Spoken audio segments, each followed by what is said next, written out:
여러분 안녕하세요. 김영편입에서 문법을 강의하고 있는 임프레스 그래머 진소입니다. 오늘은 실력점검 테스트 3회 1번부터 5번까지의 문항을 다뤄볼 예정인데요. 자, 우리 반 학생들 중에서 선생님이 보니까 안 듣고 있는 학생이 있는 것 같습니다. 자, 이거는 수업의 연장이고요. 또 수업 시간에 다룰 수 없는 문제풀이에 대한 어떤 기술적인 면을 다루는 부분이므로 조금 어려운 부분이 있거나 아직 공부를 하지 않은 부분이 있어도 일단 문제풀이는 이렇게 하는구나, 편입시험에 이런 것이 문제로 나오는구나를 공부한다는 측면에서 꼭 봐주셨으면 좋겠습니다. 자, 1번 문제 보시겠습니다. 1번 문제는요, It is difficult. 어렵다. 뭐가 어렵니? 결정하는 게 어려워. 결정에 뭘이라고 하는 determine의 목적어 자리에 무엇을 넣을 것인가에 대한 문제고요. 목적어 자리이기 때문에 당연히 명사절이 들어가야 되겠습니다. 고로 블랭크에는 명사절을 넣어라 라는 문제고요. A, B, C, D 보기 중에서 명사절에 해당하는 아이를 여러분은 찾아주시면 되겠습니다. 자, 그러면 우리 명사절을 넣어라 라는 문제가 나왔다면 명사절의 대표적인 that과 what을 생각해 볼 수 있겠죠? 예. that은 명사절을 이끌 때 뒤에 있는 구조가 완전한 구조인 상태에서 명사절이어야 하고, what은 뒤에 구조가 불완전한 상태에서 명사절이어야 한다라고 말씀을 드렸고요. 그 이유는 that의 품사는 접속사기 때문에 절과 절을 연결만 하니까 뒤는 항상 완전하고, what은 관계 대명사 또는 의문 대명사로 대명사라는 품사를 갖기 때문에 뒤는 항상 불완전하다 했습니다. 따라서 여러분은 지금 determine의 목적어인 명사절을 찾으시면 되고요. 명사절 중에서 that은 뒤에가 완전, what은 뒤에가 불완전한 구조를 선택하시면 되겠습니다. A번 that 괜찮습니다. 그런데 뒷문장을 보니 주어 플러스 동사, 끝에 전치사가 있는데 뒤에 명사가 없네요. 완전해 불완전해? 불완전하죠. 그래서 A번은 탈락이고요. B번 what이 왔어요.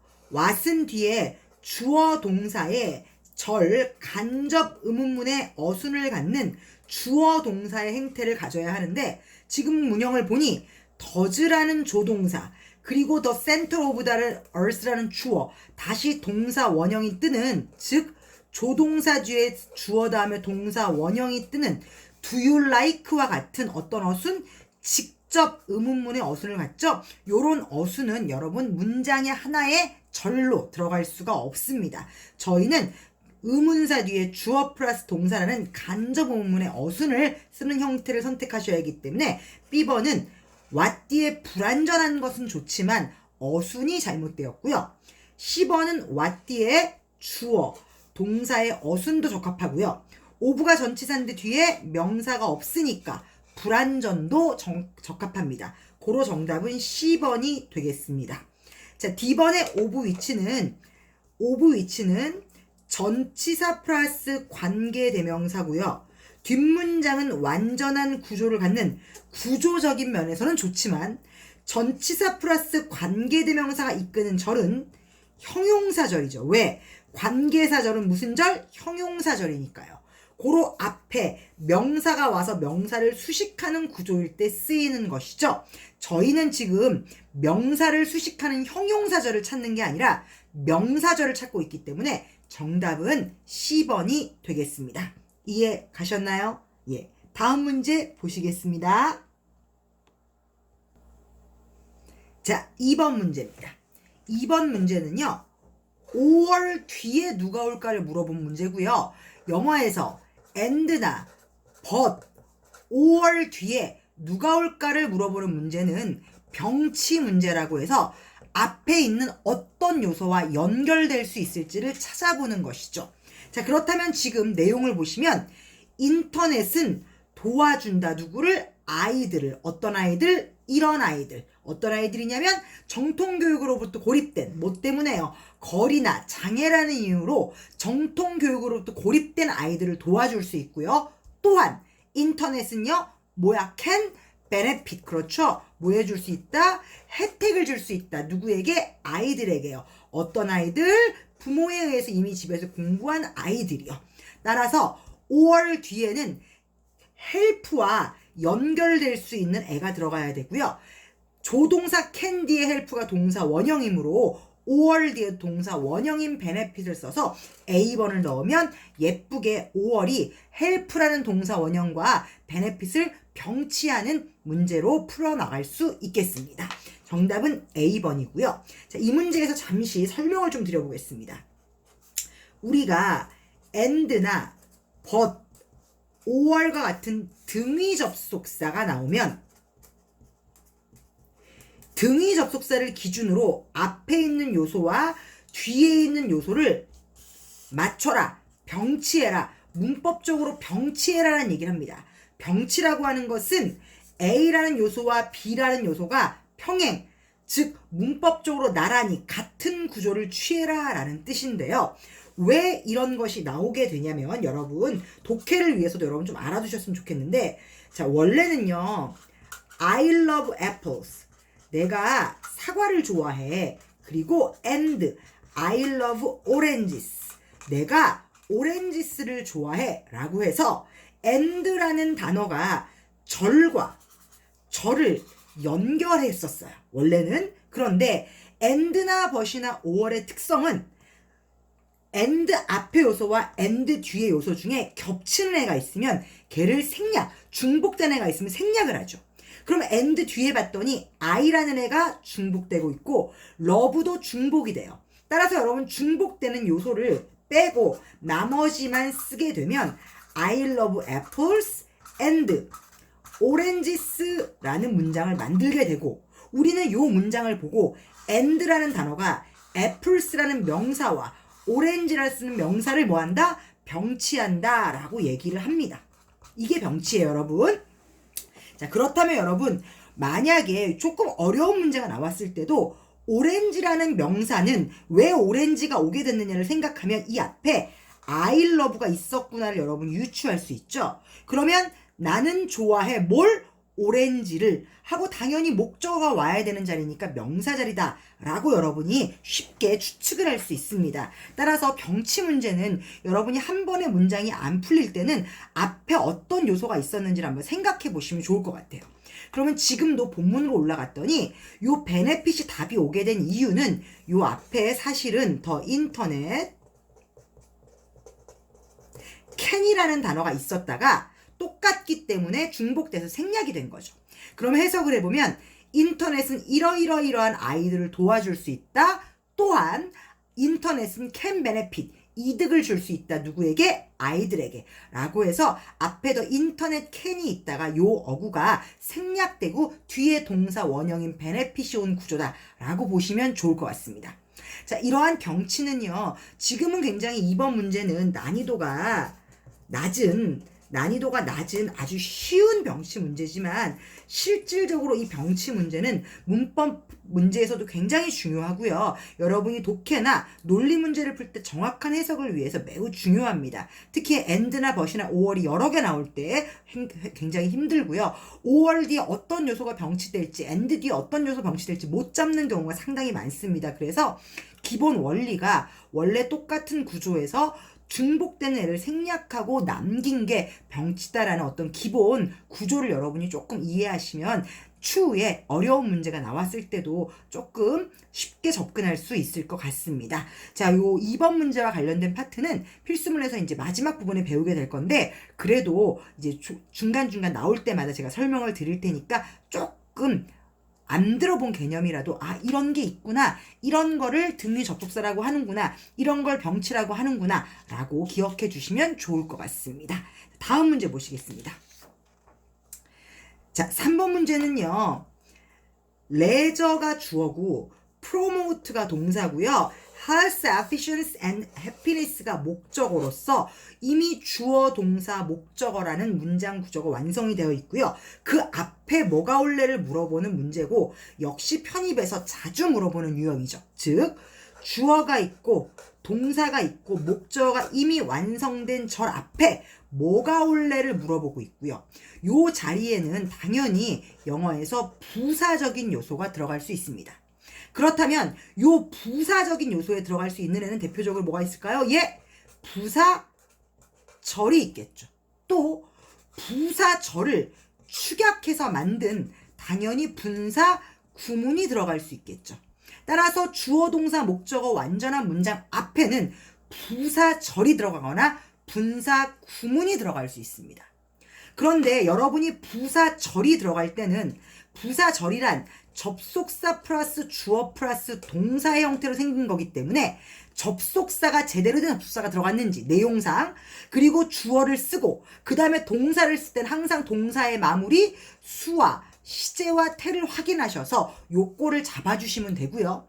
주어 동사 목적어 완전한 문장 앞에 분사 구문이 올 때는 분사 구문은 마치 분사처럼 ing냐 pp냐라는 능동이냐 수동이냐를 선택하시면 되는데, 이때는 주절의 주어인 이 주어를 문두로 가져와서 이 주어와 분사 구문과의 관계가 능동이라면 ing를, 수동이라면 pp를 선택하시면 되겠습니다.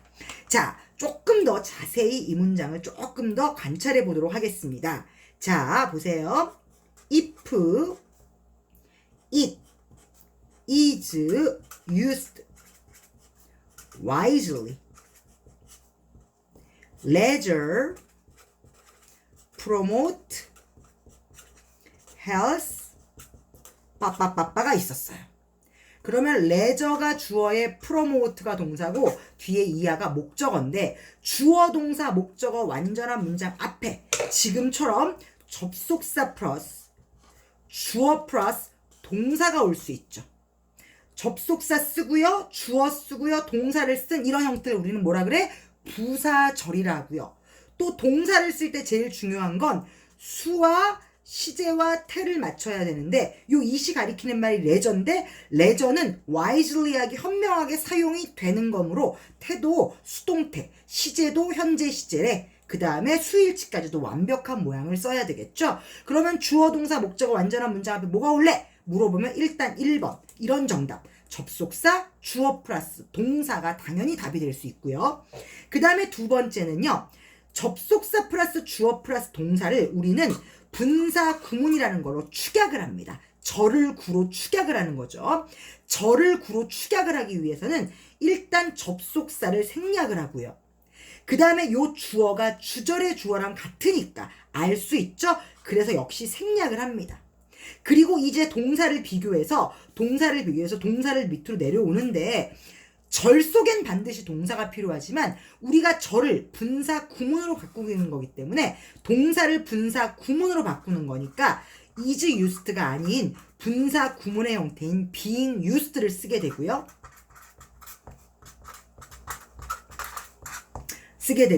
요때 being은 뭐가 된다? 생략이 가능하게 되죠. 그러면 우리는 이런 문장을 보고 주어가 있고 동사가 있는 문장 앞에 분사 구문이 왔다라고 얘기를 합니다. 그러면 분사 구문은 제일 중요한 게 뭐냐? 주절의 주어인 레저를 앞으로 땡겨와서 레저는 사용하느냐, 사용되느냐를 따져봤더니 레저는 사용하는 게 아니라 사용되는 거니까 당연히 PP 형태인 수동형을 쓴 게 아주 예쁘구나 라고 볼 수가 있고요. 그 다음에 이제 세 번째는요, 우리가 원래 부사절을 분사 구문으로 바꿀 때는 접속사 날리고 주어 날리고 동사를 분사 구문으로 바꾸는 게 정상이에요. 그런데 접속사를 날려버리고 나면은 글을 읽는 사람이 혹시 접속사의 의미를 잘 못 해석하면 어떡하지? 라고 쪼잔한 작가가 불안해서, 소심한 작가가 불안하면 접속사를 그냥 써주기도 합니다. 대신에 접속사를 써주고 나면 당연히 주어는 쓰지 않고요, 분사 구문을 그대로 쓰죠. 그래서 if being used wisely라고 쓸 수 있고요. 그리고 이때 being 역시 생략이 가능합니다. 그러면 분사 구문 앞에 접속사가 온 형태도 우리는 접속사 플러스 분사 구문도 분사 구문하고 똑같이 처리해서요, 주절의 주어를 앞으로 가져와서 해석을 해보면 레저는 사용하는 게 아니라 사용되니까 수동이구나를 알 수 있습니다. 따라서 정리를 해보자면 주어 동사 완전한 문장 앞에는 접속사 플러스 주어 플러스 동사의 형태 또는 분사 구문의 형태 또는 접속사 플러스 분사 구문의 형태가 올 수 있다 아실 수 있고요. 접속사 플러스 주어 플러스 동사를 쓸 때는 항상 동사 마무리 수시태를 잘 하시면 되고요. 분사 구문이나 접속사 플러스 분사 구문의 형태를 쓸 때는 주절의 주어를 땡겨와서 능동이면 ing, 수동이면 pp를 선택해서 쓰시면 되겠고요. 또 하나 참고적으로 만약에 접속사를 썼는데 그 뒤에 주어가 있는데 그 뒤에 동사가 아닌 분사 구문을 쓰겠다. 요런 형태는 영어에서 절대로 쓸 수 없는 비문의 형태라는 것도 꼭 알아두시면 좋겠습니다. 그래서 여러분 지금 문제처럼 주어 동사 목적어 완전한 문장 앞에 뭐가 올래 하면 이렇게 세 가지 접속사 주어 동사 또는 분사 구문 또는 접속사 플러스 분사 구문의 형태가 올 수 있다 라고 알아봐 주시면 좋겠고요. 이해하셨어요? 자, 그럼 올라가 볼게요. 자, 주어 동사 완전한 문장 앞에 뭐가 올래 그랬더니 A번하고 B번은 분사 구문이죠.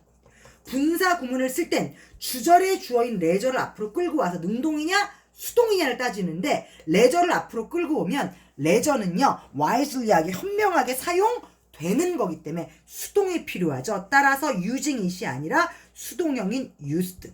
마찬가지로 얘도 수동형인 used가 되어야 합니다. 얘는 having pp는 수동형이 아니라 능동의 완료예요. 그러니까 틀렸고요. C번을 봤더니 주어 동사 완전한 문장 앞에 접속사 플러스 pp라는 접속사 플러스 분사 구문이 왔죠. 접속사 플러스 분사 구문은 일반적인 분사 구문과 같은 거예요.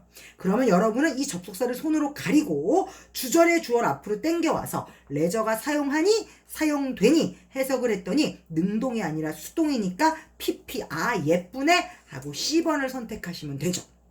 D번은 주어 동사 완전한 문장 앞에 D번은 접속사 플러스 주어 플러스 동사가 왔는데요. 좋아요. 접주동 올 수 있어요. 하지만 동사를 쓸 땐 제일 중요한 게 뭐라고요? 수, 시, 태요. 그런데 지금 it이라는 애가 레저거든요. 레저는 사용하는 게 아니라 사용되는 거기 때문에 무슨 태가 필요하죠?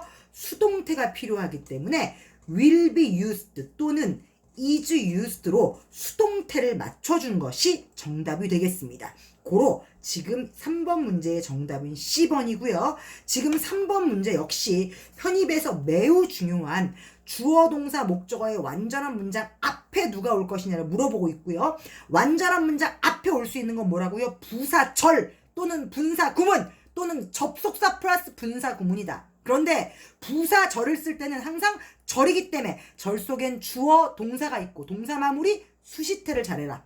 주어 동사 완전한 문장 앞에 만약에 분사 구문이나 접속사 플러스 분사 구문을 쓴다면 분사 구문은 능동인지 수동인지를 파악을 잘해라 라는 얘기고, 덧붙여서 접속사 뒤에 주어 다음에 동사가 아닌 분사 구문의 형태가 오는 모양은 절대 있을 수 없는 모양이다 까지 알아두시면 좋겠습니다. 3번 역시 기출빈도가 높은 문제이므로 조금 어렵더라도 확실하게 공부해 두시면 도움이 될 것 같습니다.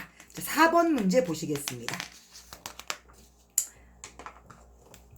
자, 4번 문제는 보기를 딱 보니 전치사 문제죠.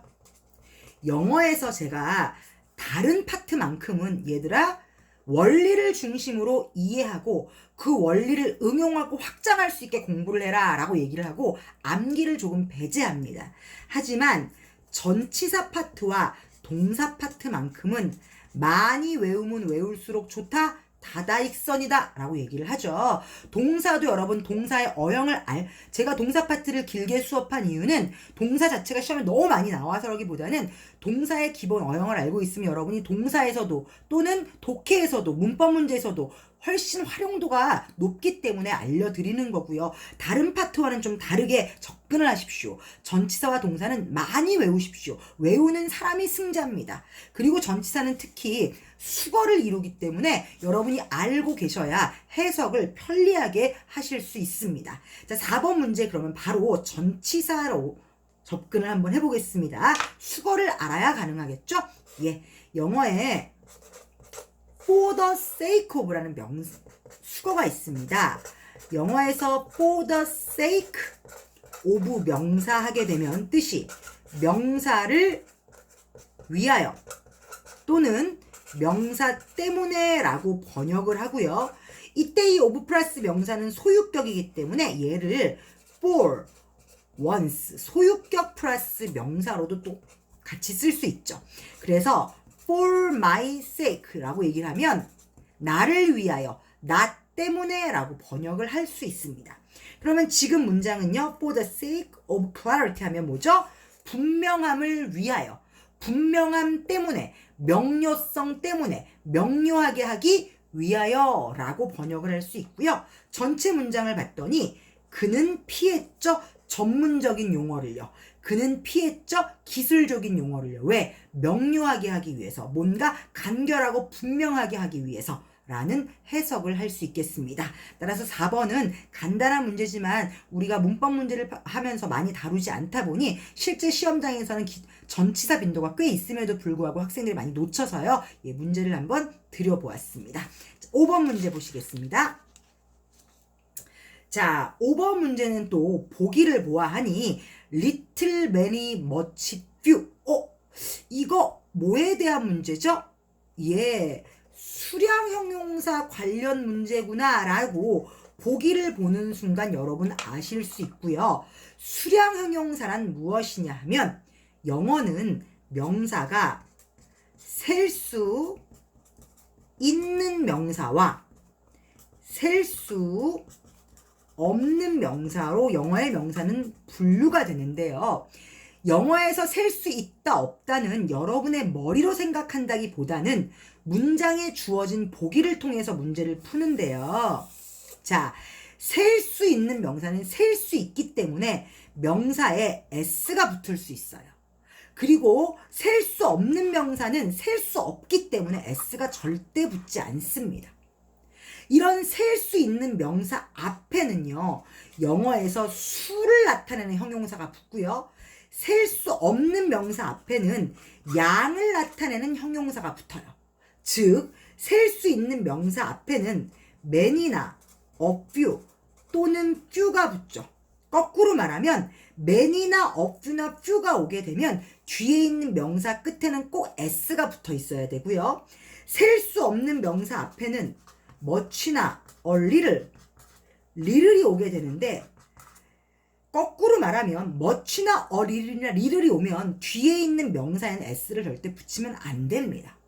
그러면 여러분 여기서 셀 수 있다 없다를 판단하는 기준은 여러분이 외워서 판단을 하거나 여러분의 머리로 판단을 하는 게 아닙니다. 물론 절대 불가산 명사들은 외워서 판단하지만 그 외의 것들은 힌트를 통해서 여러분이 판단하셔야 됩니다. 자, 본문을 볼게요. 수량 형용사를 쓰고 뒤에 비즈니스 석세스라는 명사가 왔는데 이 명사 끝에 이미 s가 붙어 있죠. 이 얘기는 나 셀 수 있어 라는 뜻이에요. 여러분 지금 속으로 선생님 성공이란 명사를 어떻게 세요? 라고 하시죠? 절대 그렇지 않습니다. 여러분 성공이라는 명사가 작가가 볼 때 이 사람이 사업을 여러 개 했어요. 그럼 이 사람은 사업적인 성공을 여러 번 겪을 수 있죠? 그러면 작가는 성공을 셀 수 있는 명사로 바꿔 쓸 수 있다는 말이야. 따라서 여러분이 여러분 머리로 이 명사는 셀 수 있어 없어를 판단하는 게 아니라 작가가 이미 비즈니스 석세스의 끝에 뭘 붙여줬다면 s를 붙여줬다면 여러분은 셀 수 있구나 라고 판단을 하셔서 여기에 셀 수 있는 명사를 꾸며줄 수 있는 수의 형용사를 집어넣으셔야 돼요. 이해하셨어요? 그러면 당연히 B하고 D가 가능하겠죠. 근데 이렇게 B하고 D가 나왔을 때는요, many하고 a few는 긍정적인 의미를 나타내고 few는 부정적인 의미를 나타냅니다. much하고 little은 역시 긍정적인 의미고요. little은 부정적인 의미죠. 즉 무슨 얘기냐면 그는 굉장히 이기적이에요. 그러면 친구가 여러분 조금 있을까요? 거의 없을까요? 네. 여러분은 마음이 좋아서 선생님 이기적이라도 친구가 조금 있지 않을까요? 이렇게 생각하시겠지만 영어에서는요. 친구가 없다라는 마이너스적 요소가 뜨면 이기적이다라는 마이너스 요소가 뜨면 뒤에도 친구가 없다라는 마이너스적인 요소로 가져야 돼요.